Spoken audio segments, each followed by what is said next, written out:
ఇక ఉత్తర తెలంగాణ వరప్రదాయని శ్రీరామ్ సాగర్ ప్రాజెక్టు పూర్తి స్థాయి మట్టానికి చేరుకోవడంతో జల కళ సంతరించుకుంది.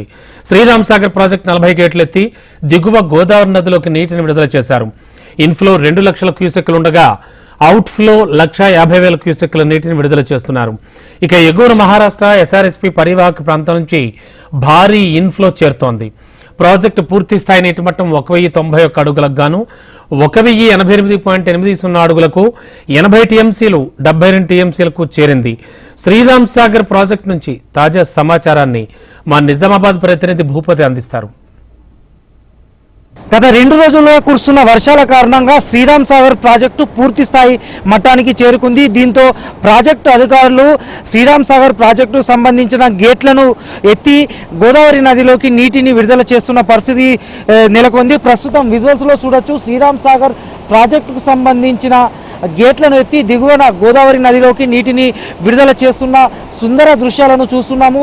ఈ దృశ్యాలను చూసినట్లయితే పాల పెరుగు వరకే గోదావరిలోకి నీళ్లు వెళ్తున్న పరిస్థితి కనబడుతుంది. శ్రీరామ్ సాగర్ ప్రాజెక్టు పరివాహక ప్రాంతంతో పాటు ఎగువన నిజామాబాద్, అదేవిధంగా మహారాష్ట్ర, నిర్మల్ ప్రాంతాల్లో కూడా భారీ వర్షాలు కురుస్తున్న పరిస్థితి నెలకొంది. ప్రస్తుతం శ్రీరామ్ సాగర్ ప్రాజెక్టు 42 గేట్లకు గాను 40 గేట్ల ద్వారా 1,50,000 క్యూసెక్కుల నీటిని దిగువకు విడుదల చేస్తున్న పరిస్థితి నెలకొంది. ముఖ్యంగా 1,95,000 క్యూసెక్కుల ఇన్స్టంట్ ఇన్ఫ్లో కొనసాగుతున్న పరిస్థితి నెలకొంది.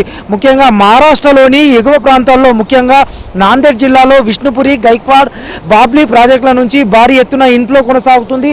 1,50,000 పైగా క్యూసెక్కుల ఇన్ఫ్లో ఈ ప్రాంతాల నుంచి వస్తుంది. మరోవైపు నిర్మల్, నిజామాబాద్ పరివాహక ప్రాంతంలో శ్రీరామ్ సాగర్ క్యాచ్మెంట్ ఏరియా నుంచి 50,000 క్యూసెక్కుల నీరు ఇన్ఫ్లో వస్తున్న పరిస్థితి నెలకొంది. దీంతో భారీ ఎత్తున ఇన్ఫ్లో వస్తున్న నేపథ్యంలో దిగువకు నీటిని విడుదల చేసిన పరిస్థితి నెలకొంది. గోదావరి నదిలోకి నీటిని విడుదల చేసిన నేపథ్యంలో గోదావరి నది పరివాహక ప్రాంత ప్రజలను ఇప్పటికే అప్రమత్తం చేశారు. ఇటు రెవెన్యూ, పోలీస్ శాఖతో పాటు పంచాయతీ కార్యదర్శులకు కూడా సమాచారం అందించిన పరిస్థితి నెలకొంది. శ్రీరామ్ సాగర్ ప్రాజెక్టు ఈ పరిధి కింద ఈసారి సాగునీటి అవసరాలు తీర్చే పరిస్థితి ఉందని కూడా ఆ ప్రాజెక్ట్ అధికారులు స్పష్టం చేస్తున్న పరిస్థితి నెలకొంది. శ్రీరామ్ సాగర్ స్పిల్వే గేట్ల నుంచి, అదేవిధంగా కాకతీయ కెనాల్ నుంచి కూడా ఈ నీటిని దిగువ ప్రాంతాలకు విడుదల చేస్తున్న పరిస్థితి నెలకొంది. మరోవైపు ఎస్కేప్ గేట్ల ద్వారా 5,000 క్యూసెక్లను నీటిని విడుదల చేస్తున్నారు.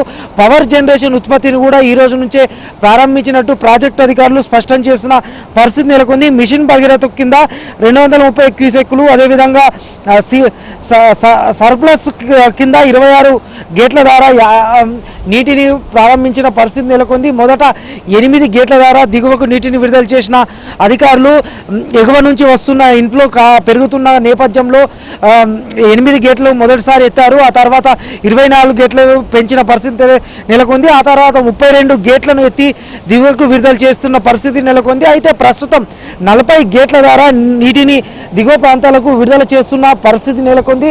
ఎగువ నుంచి వస్తున్న ఫ్లో, అదేవిధంగా పరివాహక ప్రాంతం నుంచి వస్తున్న ఇన్ఫ్లో ఆధారంగా ఎప్పటికప్పుడు అంచనాలు వేస్తున్నట్లు ఎస్ఆర్ఎస్పీ ప్రాజెక్ట్ అధికారులు చెప్తున్నారు. ఈ వర్షాకాలం సీజన్ సంబంధించి పూర్తి స్థాయిలో ఎల్ఎండి వరకు పంటల సాగుకు, అదేవిధంగా సాగునీటి అవసరాలకు, తాగునీటి అవసరాలకు ఎలాంటి డోకా లేదని చెప్తున్నారు. రాబోయే రబీ సీజన్లో కూడా ఈ పంటల సాగు కూడా డోకా లేదని కూడా చెప్తున్న పరిస్థితి నెలకొంది. దీంతో శ్రీరామ్ సాగర్ ప్రాజెక్టు వద్ద సందడి వాతావరణం నెలకొంది. ఇక్కడ పెద్ద సంఖ్యలో పర్యాటకులు కూడా వస్తున్నారు. శ్రీరామ్ సాగర్ ప్రాజెక్టు అందాలను తిలకించేందుకు నిర్మల్, నిజామాబాద్, ఆదిలాబాద్ ప్రాంతాలకు సంబంధించి ప్రజలు కూడా తరలి వస్తున్న పరిస్థితి నెలకొంది. కెమెరా పర్సన్ కళ్యాణ్తో Bhupathi, HM TV, SRSP project.